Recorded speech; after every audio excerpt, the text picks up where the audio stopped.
یو مالش سره د ښځې کوناټي څنګه غټ کړو؟ سلامونه دوستانو، یو ځل بیا هم درته د یوې نوې ویډیو سره راغلی یم. امید لرم چې تاسو به ټول روغ جوړ او خوشحاله وئ او د صحت په کالیو کې به نغښتي وئ. په دې ویډیو کې درته په دې اړه معلومات درکوم چې د ښځې کوناټي یا شا طرف څه ډول غټ کړو. دا چې ډیری کسان د دې د غټولو په لټه کې دي، نو دا ویډیو راسره وګورئ. خو اول باید یوه ضروري یادونه وکړم، که تر اوسه مو زموږ چینل نه وي سبسکرایب کړی، نو مهرباني وکړئ چینل درسره ضرور سبسکرایب کړئ او ورسره په خوا کې د زنګ نشان هم کلیک کړئ.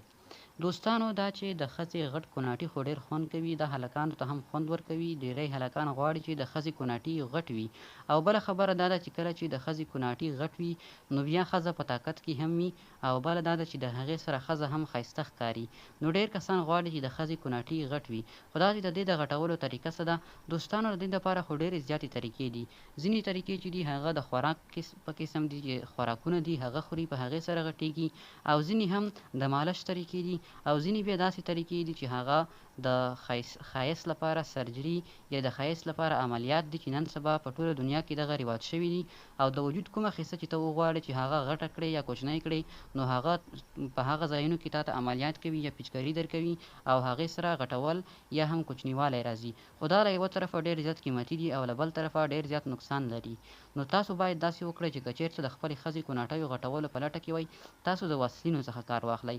واسلین 14 ډېرې غټې فایدې لري، چې د دې 14 فایدو څخه یوه فایده چې ده هغه د کوناټیو غټول دي.